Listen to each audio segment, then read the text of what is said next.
Welcome to Get Real with Brian Stuckey, an all-new program to get you real information about how real estate affects you, your family, and your community. Brought to you in part by Bankers Network Corporation. And now, Brian Stuckey. Good evening. Welcome to Get Real. I'm Brian Stuckey. I really like my show tonight because I've been trying to get this gentleman on for quite some time. He's one of the top real estate agents in the Santa Clara Valley. His name is Bill Lister. He's with Coldwell Banker. He's been in the business for over 16 years or close to 16 years. He'll be talking about what's going on in the current market. Next, I have Bob Balopole. He's a registered investment advisor. A lot of people are concerned about inflation and what they're going to do with their money invested, and he's going to tell you how you can hedge against inflation. And in fact, are we even in inflationary times? Next, I have Marty Sharpe coming on the Spotlight segment. Marty is a fitness guru. He's a health and fitness coach. And one thing, I've known him since I was a little boy. We were playing Little League Baseball. He's going to tell me how I can get in shape. And then finally in the lifestyle segment, Kathy Self, who's done these beautiful paintings behind me. She's going to be talking about how you can beautify your home with original art. But we'll be right back with the property page and Bill Lister.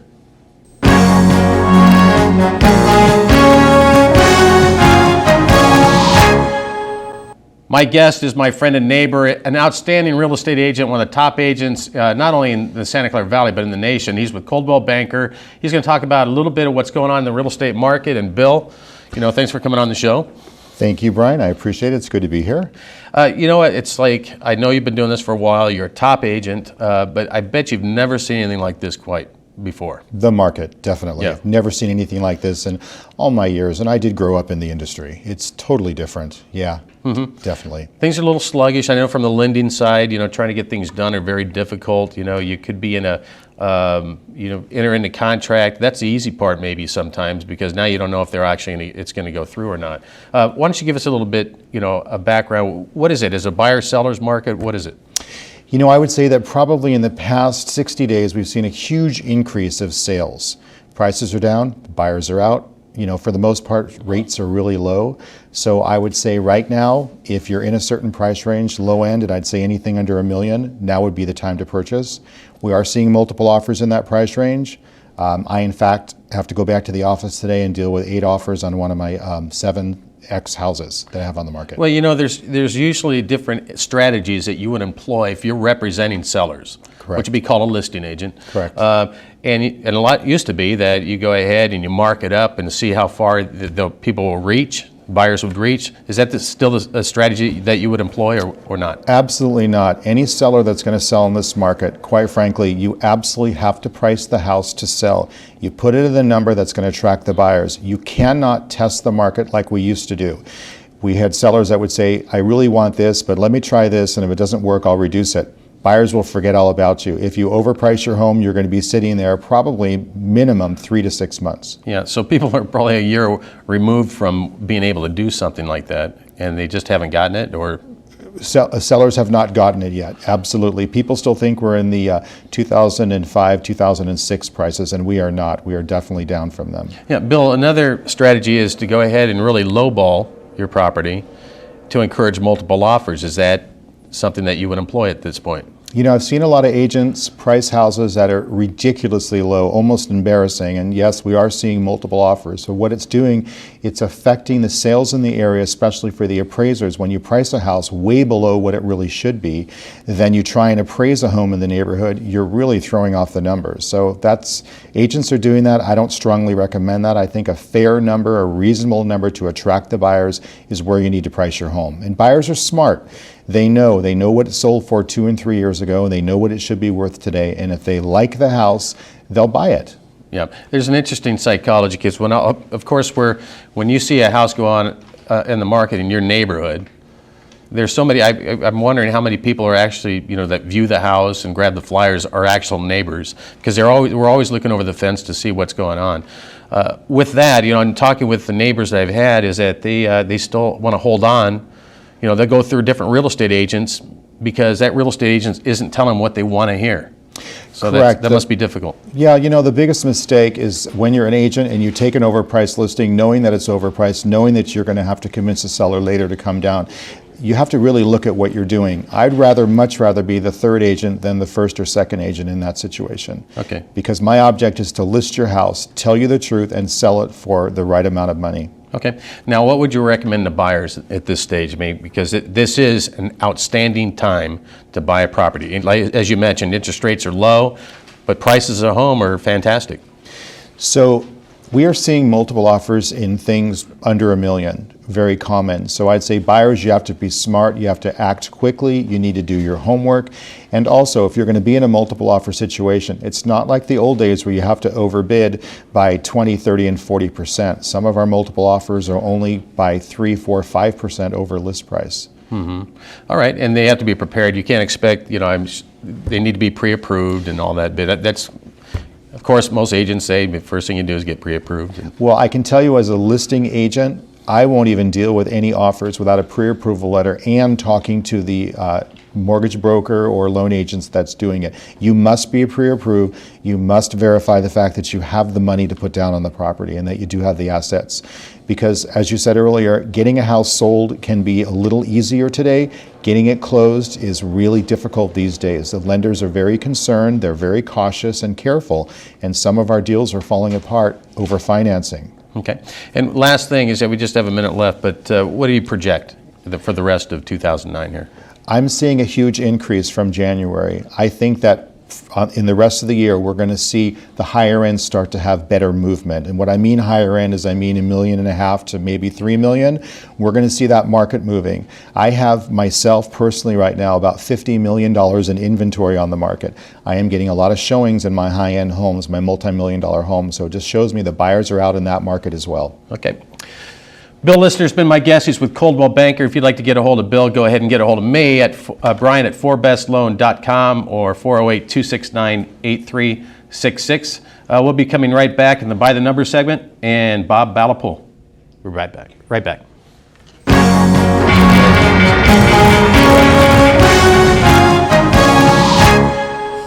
My guest is Bob Balopole, and he's a registered investment advisor. And Bob's going to be talking about, basically outlook of inflation and how you should hedge against inflation. Bob, thanks for coming on the program. Thanks for having me on, Brian. It's interesting because I know you're a musician as well. I met you at Viva, by the way, if you and you're a fantastic musician. And but let's talk about inflation. This economy is just something that people really don't know how to navigate through at this point when it comes to where they put their money, what are they going to do. So what do they do? Well, as far as inflation, we're really in uncharted waters because the Federal Reserve has created so much credit and so much money, in effect running the printing press. Nobody really knows what the end game is going to be for this. So far, so good. I mean, inflation is measured by the Consumer Price Index, so the May reading was only 0.1% of 1%, almost nothing. And in fact, the reading for the last year was a negative 1.3% deflation, the biggest deflation we've had since 1950. So inflation is not yet a problem. But all this money laying around is a huge potential for inflation. And the question is, are businesses and people going to continue to sit on their money because they're afraid and they feel they need to have a big cash hoard? Or is something in their psychology going to change that's going to make them start to spend this money? And when they spend the money, you have more dollars chasing a finite amount of goods, and that's a recipe for inflation, which is rising prices. But the whole idea, and this is where sometimes a novice like myself and a lot of people that are watching this program, is that the idea was to lower the prime rate so people would have more money to spend, that people would take out credit, right, and spend the money. But you wouldn't want them to hold on to it, would you? No, I mean the government is trying to revive the economy, but inflation, it's kind of like having a wild party. At first everybody thinks they got more money in their pocket and they're out spending it, and it's great. But like a party, there's a hangover, and the hangover is higher prices. Okay. And you might think you're making a lot of money, only to find out that you didn't make such a good profit after all because all your costs have gone up. So inflation is a bad thing for the economy in a long run because it makes it hard for businesses to plan and know how to price things. Well, you'd also mentioned something in some talking points that we have here, two schools of thought, monetarist and the push-pull, or cost-push. I've been talking about the monetarist school, which is basically the idea that inflation is a function of the amount of money. There is an opposing viewpoint, and that's why many of your viewers might be totally confused. That opposing viewpoint says you can't have inflation when you have a slack economy. As long as there's a very loose labor market, as long as there's unutilized factories, many people, many experts would argue we're not in for inflation. I don't happen to believe that, and the reason is, just like I said, GM might have a lot of unused capacity, we know they do, but it takes time to reutilize a factory, bring it up to line, and it also, producers may not ramp up their production if they're so uncertain about what future costs are going to be. So it's not a slam dunk, and we've certainly seen around the world, I mean, Zimbabwe, Argentina, Mexico, you can have a slack economy and plenty of inflation. There's no doubt about that. Okay. So would you say right now that we are in an inflationary stage right now? Or are we're not heading that way? Which is, the recipe's there, but... I fear that we may be heading that way, and I want to talk about some possible hedges because I think it would be prudent for investors to at least have some things in their portfolio that will do well if we have bad inflation. Go ahead, what are some of these? Well, tangible things, precious metals, gold and silver, real estate, stocks, commodities. What you don't want is a 30-year bond that just pays a fixed rate because that's tied to the value of the dollar, and that'll nosedive if interest rates go up, which they usually do in tandem with inflation. Okay. What do you think about gold? These commercials are really big on gold right now, how it doesn't lose its value. Well, it might be good to have 5 or 10% of your portfolio in gold. I mean, you are just basically speculating on the price change, so you don't want to put too much in gold. But the good thing about gold is there's not a lot of new supply coming online. The big gold producers, which are like South Africa, those mines are playing out. And the new mines are very slow to come online because of the environmental restrictions. So there's not a lot of new supply of gold available. Okay. And then what about real estate? Of course, I'm going to love to hear, we'd love to hear that, but what does that fit in the portfolio? The interesting thing about real estate is it's leveraged, which means you could either do great or terrible. But if we do have inflation, if you buy real estate and you have a mortgage that's at a fixed rate, you'll be able to pay that mortgage back with cheaper dollars, and because you got leverage, you'll get a huge return on your investment. You just have to make sure that your real estate investment can withstand a poor economy for a certain number of years, and we don't know how long. How long that'll go. And then what about stocks? Stocks usually do poorly when inflation first hits because interest rates tend to jump, and people invest in fixed income, and they don't realize that this nice 8% interest rate really isn't so nice if inflation is also 8%. So usually inflation knocks down stocks at first, but after a year or two, it shows up in the stock prices just like it shows up in the price of every other asset. Okay, and the last one is commodities. Commodities, again, are best left to the experts. It's very tricky, but just to comment on something like crude oil, we were talking before the show, the producers of oil and many commodities now realize that these commodities are finite, and they're not so anxious to dump it on the market at any price such as they might have been 20 years ago. So I think that this change in attitude, it's put a good floor under the price of commodities and made it perhaps a safer haven against inflation than it would have been a few years ago. All right. Well, Bob Balopole's been our guest. I know that was just a teaser. I'd love to have 30 minutes with Bob. And I know that you'd like to have like 3 hours with him. But he's a registered investment advisor. If you have any questions for Bob, please go ahead and get a hold of me at 408-269-8366 or Brian at forbestloan.com. Next, we have our Spotlight segment, Marty Sharpe. We'll be right back.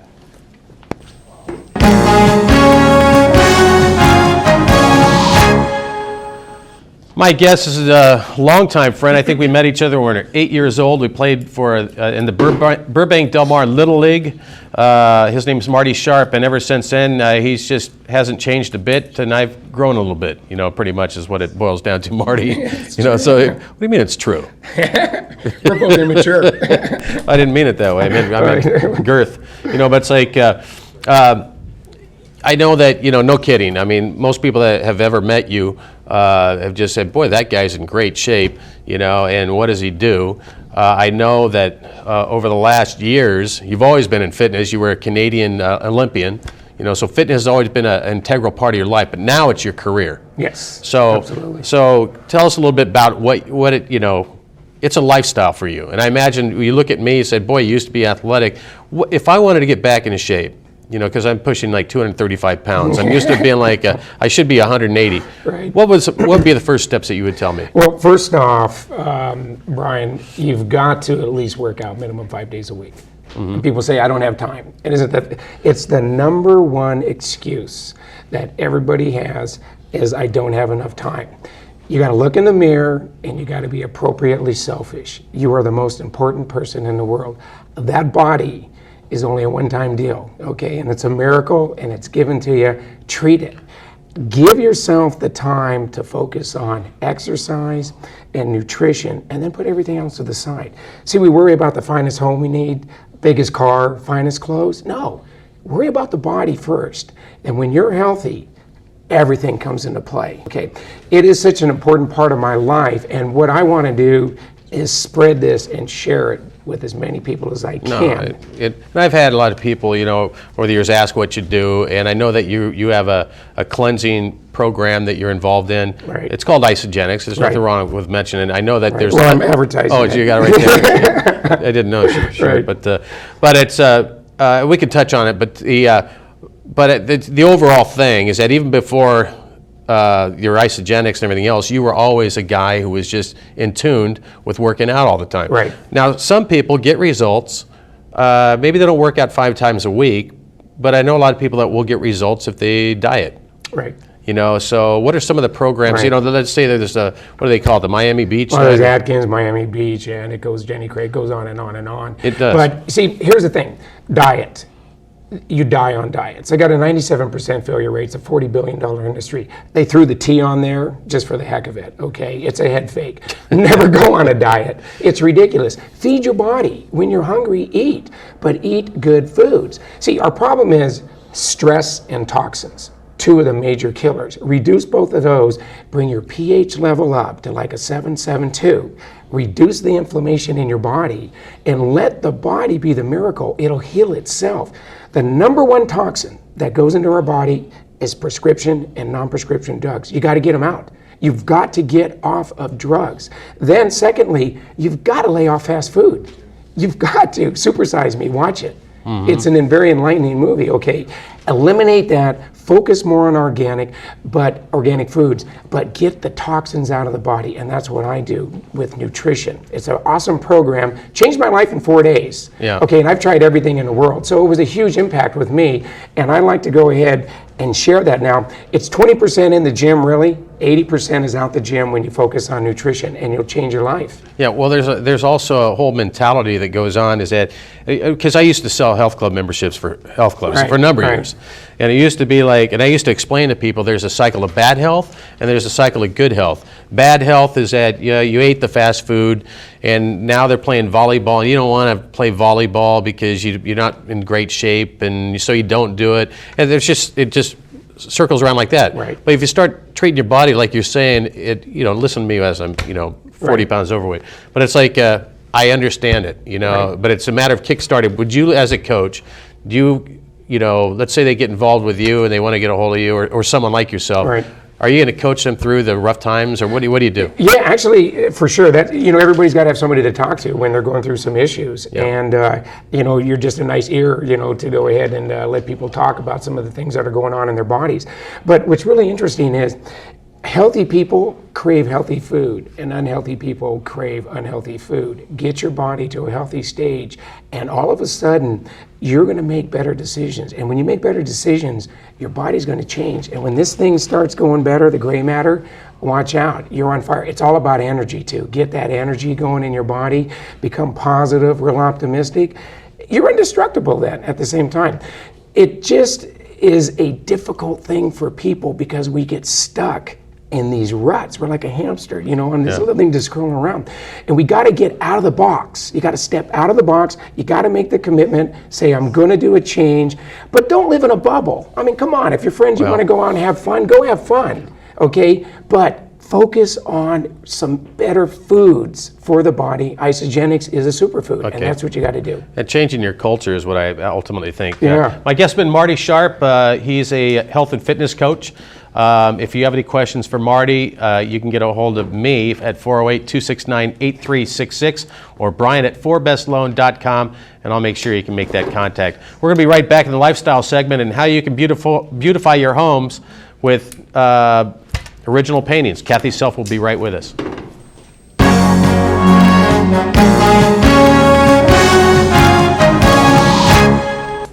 I'm proud to have Kathy Self as my guest. A lot of people who watch my program, which by the way, thank you for doing that, have commented about the beautiful set that we have here, and a lot of it is attributed to Kathy Self because she's the one that painted these depictions of downtown San Jose. This is, over in a neighborhood in San Jose, and right behind me is Campbell, and the Gaslighter Theater, which is no longer there, by the way. I'm sorry, the painting's a little outdated now. I don't know. But Kathy, it's, when my show is done here and everything else, I know that, it's, I'm going to be fighting over with the president of our company because we purchased these paintings. We've already decided that we're going to have a hard time deciding who gets what. Or what I'm going to do with them, but it's just because they're pleasing to the eye. It's original art, and I've learned that I'd rather have paintings in my own home, original art from especially people that I know. Yeah, that just really adds value to the piece itself and also to the general environment of your home when you have art that is original, because every original art piece contains the thoughts, the fingerprints of the artist, and it's like time. A painting captures time, the time spent on it, and you can't put a value on that. It's very precious. And in our society right now, with all these high-tech devices that are obsolete within weeks, fine art, an original piece of artwork, it increases value the older it gets, and it's something you can pass on in your family as a family heirloom. What's your inspiration when it comes to, like, if you're just going, like, you may be commissioned to go ahead and do some work, correct? Yes. So you go ahead and do that, and I know you put your heart into it too, and your expressions into it as well. Yes. But aside from that, what would be something that would inspire you? Oh, I love just the creation around me. I love the terrain, especially here in California. We have so much natural beauty at the coastline, the hills. I love the hills along 280, those golden hills with the oak trees. That's, to me, a classic California landscape. Anything with color, I love color. It just is so nourishing to the soul for me. Yeah. I like, it's funny, people say, what do you like about this area? I said, well, there's so many things. I don't go to the beaches often, but I just like having it next to me. Knowing it's there. Knowing it's there, and I can go there in 30 minutes. And now, as far as community, there's a lot of people that don't recognize or they haven't realized that they've got some ability in that way. Yes. How do you think involving the community is instrumental to developing a healthy community? Yeah, well, I think the creative process is essential to maintaining a healthy community because it's just our stamp of humanity, the fact that we can create beauty with our hands, something that nothing else in the world can do. It's unique to people. And I think connecting with your local artists is actually very easy. You go to some of the local museums, like the Tate Museum in Los Gatos, the San Jose Museum downtown, or the Triton Museum in Santa Clara. That's an excellent museum. And they regularly exhibit local artists. You can also just go to the little art and wine festivals that are here in Los Gatos or Saratoga. The Saratoga Rotary art show is a good one to go to find local artists. And also just to connect with high school artists. That would be a wonderful thing to do, to encourage those students. And you can do that by going to the high school art shows that generally come in the springtime, and connecting with the teachers. And it'd be such an encouragement to these young students to have someone in the community come up and say, I love your drawing or your painting, and I'd like to buy that, or I want to follow what you do. I want to keep track of how you develop as an artist. I know we don't have enough time. We just have a minute, but I'm one of those guys. I think I was able, if you laid out something and put numbers in there, paint just by numbers, paint by yes. numbers. Is that a starting point? Sure, that's a starting point. I did one paint by number painting as a child, and actually I got frustrated and just painted it without paying attention to the lines. But there are local, through the community centers, you can get art classes there, or just do something through a community college to develop a gift. Well, that's what I would need. That's the reason why I brought that up. That's where I left off. Well, we have help for that. So, we can help you. Kathy Self has been my guest, and if you have any questions for Kathy, like she mentioned, if you'd like to learn how to draw or become an artist, then go ahead and get a hold of me, Brian at 4bestloan.com, 408-269-8366, and I'll make that happen for you. I'll be right back with my final thoughts.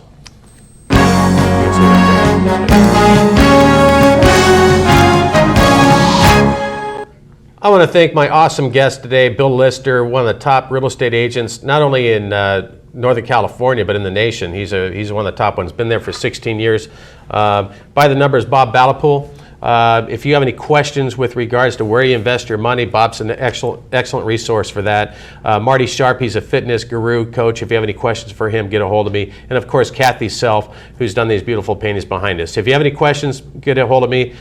408, of course, 269-8366, Brian at 4bestloan.com. We'll see you next week on Get Real. Good night.